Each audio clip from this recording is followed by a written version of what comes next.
Hey guys, welcome back to a new video. I'm Stephanie West. I'm a licensed counselor here in the state of Michigan, and I am owner and operator of In Progress Counseling.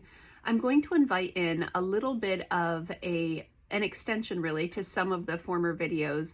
One about a presentation I gave, and then another one around, you put a rodent in a new dynamic and what are some of the predictable patterns. What was really fun when I gave my presentation a few weeks ago in class and I had to, go back afterwards and say, hey, I have a more complex understanding.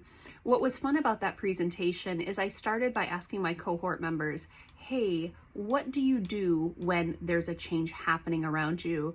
One, that's not of your own volition, or two, even if you're choosing the change, what is the process that you personally go through to metabolize a big change that's happening?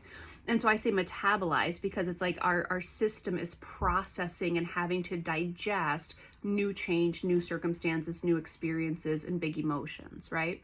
And so I'm asking my cohort members this, and you have to remember, we are all licensed practicing counselors. We are all walking alongside of people in our own health journeys, in their health journeys. We are committed to a living a life that is oriented towards wellness and towards not just emotional wellness, but holistic wellness. So that's who's in the room here.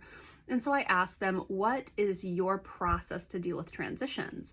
And we have so many different people weighing in on their own peculiar or their own unique process as there's a change happening. And again, if it's a metabolized change that you're choosing versus one that's happening to you, those in and of themselves can be diverse processes that you engage. And I'll often use the analogy with clients, the difference between if I am up in an airplane and I jump out myself versus someone pushes me, both of those are scary, but one of them is scary and against your will, which is a typically much more a volatile experience.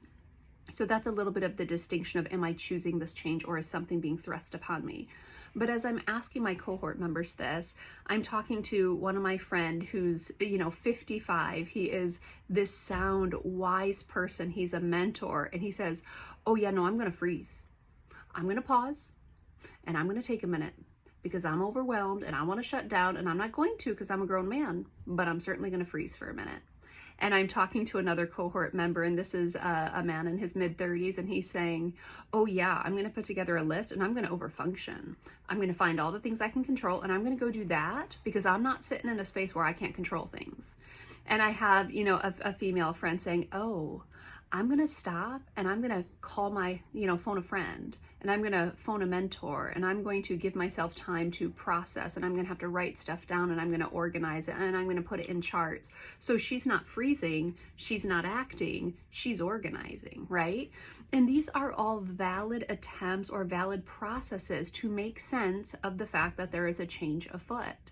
Now, none of them are the right process. None of them are the ideal or the healthy process. These are just things that happen, and it's good if we know what our process is. It's good if we know that we're frantic. It's good if we know that we have wise people around us that we might have to verbally process with. It's good if we understand that we're more of an avoider, so we might try to numb. So hey, maybe I don't put myself in contexts where there are numbing agents around me because I'm going to want to do that when I'm scared or when I'm uncertain. The self-knowledge is so helpful, and that's why we, especially when I walk with clients through multiple seasons of their story, that's why we look for what is the pattern. What is your process? How do you personally metabolize change? And how do we deal with that propensity? How do we deal with that reality? How do we set you up for success even though there's uncertainty happening? Now, part of it is holding emotions well, part of it might be action plans, part of it might be accountability, part of it might be slowing down. There's many things we can do when we understand the process at play.